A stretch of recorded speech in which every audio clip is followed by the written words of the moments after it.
Assalamualaikum warahmatullahi wabarakatuh.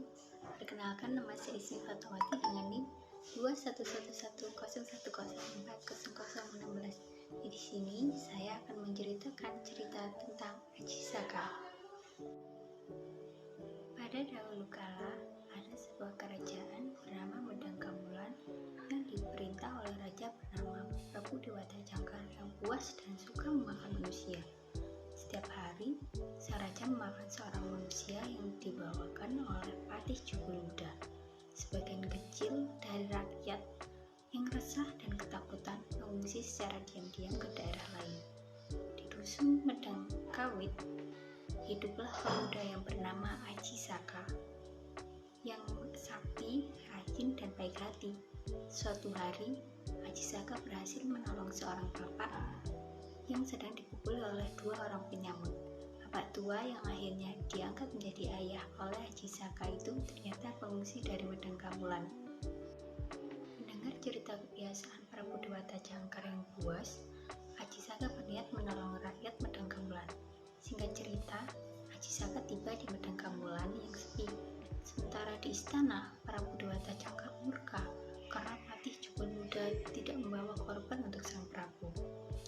Dengan berani, Aji Saka menghadap Prabu Dewata Cangkar dan menyerahkan diri untuk disantap oleh sang Prabu dengan imbalan tanah seluas sorban yang digunakannya. Saat mereka sedang mengukur tanah sesuai permintaan Aji Saka, sorban terus meluas, memanjang hingga luasnya melebihi luas kerajaan Prabu Dewata Cangkar.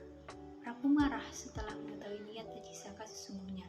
Namun, dengan sikap Aji Saka melilit kuat tubuh sang Prabu yang kemudian dilempar ke laut hingga hilang di telan ombak. Aji Saka kemudian dinobatkan menjadi Raja Medang Kamulan serta memboyong ayahnya ke istana. Berkat pemerintahannya yang adil dan bijaksana, Aji Saka mengantarkan kerajaan ke zaman keemasan. Cerita ini mengajarkan untuk menjalankan amanat hendaklah dilakukan dengan sebaik-baiknya, sebab orang yang memegang dan menjalankan amanat dengan baik akan mendapatkan kehormatan di kemudian hari. Sekian, terima kasih. Saat mereka sedang mengukur tanah sesuai permintaan Aji Saka, sorban terus meluas, memanjang hingga luasnya melebihi luas kerajaan Prabu Dewata Cangkar.